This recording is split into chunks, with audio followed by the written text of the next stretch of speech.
այդ 300,000-ի մեջ առաջի էտապով չեն գալու Ադրբեջան, Բաքվում ադրբեջանցիներ։ Սիրիայի անապատներից Իգիլդայից գտնելու են բոմժերի, պասպորտը տան, ասեն էլ գնացեք ընդ, այսինքն վտանգը շատ ավելի է, քան այն ինչ որ ասում է։ Դե իրենք ագրեսիվ մասսա են ուղղորդելու, ովքեր շատ արագ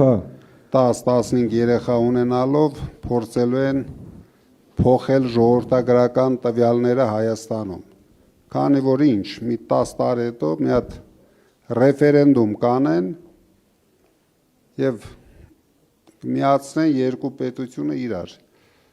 Իրենց հերավոր նպատակը իրոք դա է։ Եթե Ալիևը ամեն օր այդ պահանջը ներկայացնում է, ինչ կանել սրանք ասեն, թե չկա։ Ինչը չկա, իրենք ասում են չկա, այնտեղ հաջորդ օրը հայտարարում են, որ սա խաղաղության պայման է։ Այսինքն ինչը չկա, ամեն ինչ կա, մենք պետք է դա կանգնեցնենք, ուրիշ տարբերակ մենք չունենք։ Կոպիտ ասածա, կամուրջները այրված է, էլ տարբերակ չկա, սա է։ Չկա, տարբերակ չկա իրոք։ Եկավ ամսի 7-ը, ժամը 8-ը փակվեց, քվեատուփերը բացեցինք, ամենավատ սցենարի դեպքում հավաքական ընդդիմությունը անպայման հաղթանակը ունենում է։ Հիմա ստեղ այդ քվեները մենք կարողանալու ենք պահենք, թե չէ։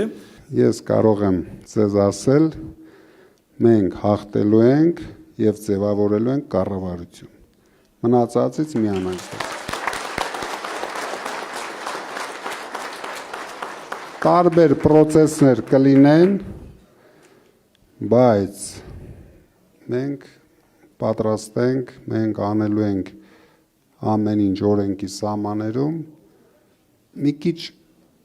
գիտեք ինչ կա, մի քիչ Փաշինյանին էլ այնց հրեշիկեցված են տվել, որ ինքը ամենակարող է, հասկանում եք, այսքան ինքը հաստատ կեղծելու է ընտրությունները, մենք դրանում կասկած չունենք, որովհետև բայց ինքը չի կարող ամբողջությամբ կեղծել, ինքը չի կարող լինել ոչ լեգիտիմ կառավարիչ։ Փաշինյանի հակառեյտինգը Հայաստանում ավելի բարձր է, քան Հիտլերի հակառեյտինգը Իսրայելում։ Մենք շատ մեծ խնդիրներ ունենք ջրամատակարարման համակարգի հետ կապված, որը որ արդեն երևի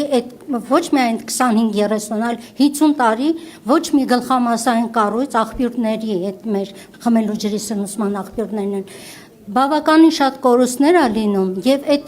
ջրերը կորում անհետանում են ու շատ քիչ քանակությունն է հասնում մեր բնակիչներին։ Ես գիտեմ այդ խնդիրները դա համատարած ամբողջ Հայաստանով այդ խնդրեմը կա, դրանք տրվի համակարգային լուծում։ Եթե մենք կարողացել ենք շատ արագ ընդամենը 1-2 ամսվա ընթացքում հոսանքը ավելի վատ վիճակում էր, քան ջուրը։ Հոսանքի հարցը մենք ամիսների ընթացքում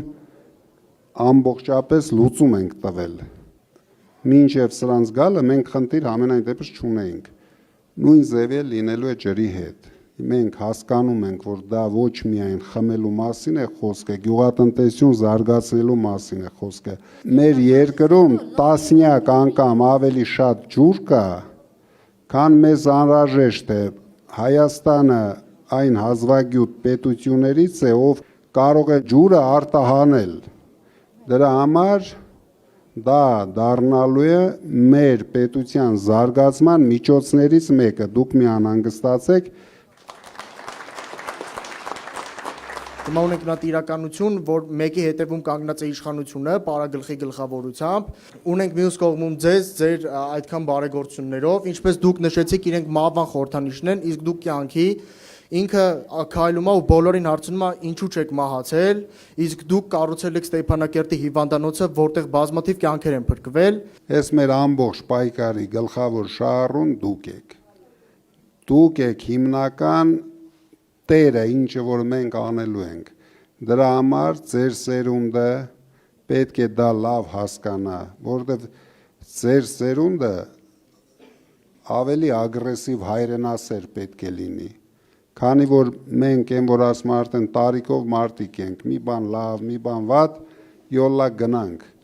բայց դուք չեք կարող ապրել ադրբեջանցիների հետ, ավելի ճիշտ ոչ թե հետ, իրենց տրամադրության ներքո, դրա համար շատ էներգիայով երիտասարդ ես, հիմա իսկական ժամանակն է քո էներգիան ցույց տալու, Աշխատում եմ այդ ուղղությամբ։ հիմա մեր հերթն է, ձեր սերունդի հերթն է, որ բարձրանա ու պայքարի, իրոք ակտիվ քարոզություն արեք, ակտիվ պայքարեք, որ սրանց հեռացնենք։ Վստահ եղեք, որ ինձ իշխանություն պետք չի, ինձ հնարավորություն է պետք օգնեմ մեր ժողովրդին, այդ իշխանության մասին չի խոսքը։ Ես ամենալավ կյանքով ապրող մարդն եմ եղել վերջին 30-35 տարիներին, բայց երբ որ դու երկար ապրում ես Սփյուռքում, քո մեջ սկսվում է, դե ոչ բոլորի իհարկե, բայց հիմնական են նորմալ մարդու ծնունդներ, որ ասում են կան, իրենց մեջ այդ հայրենասիրական ագրեսիան ավելի է զարգանում, քան նույն չվիրավորեմ ձեզ, նույն Երևանում ապրող մարդկանց, որովհետև դուք ամեն օր հայ եք տեսնում։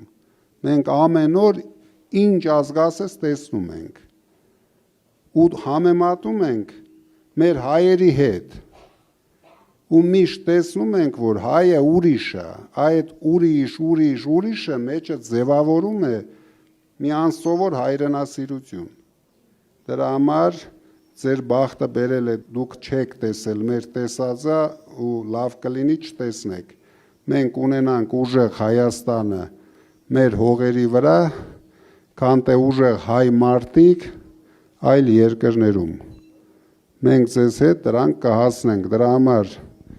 բոլորդ պետք է ուժեղ, ինքնավստահ 10 օր համառ պայքար մղեք։ Էլ եմ ասում, մեր հաղթանակը շատ մոտ է, մեզ մնում է ընդամենը մեկ քայլ, հաստատ պայքարելու ենք մինչև վերջ։ Իրոք շատ կարևոր է, ժողովուրդ ջան, չհանգստանաք, հույսով եղեք, հաստատ կարող եք չկասկածել, որ մենք հաղթելու ենք, մեկ վայրկյան չկասկածեք։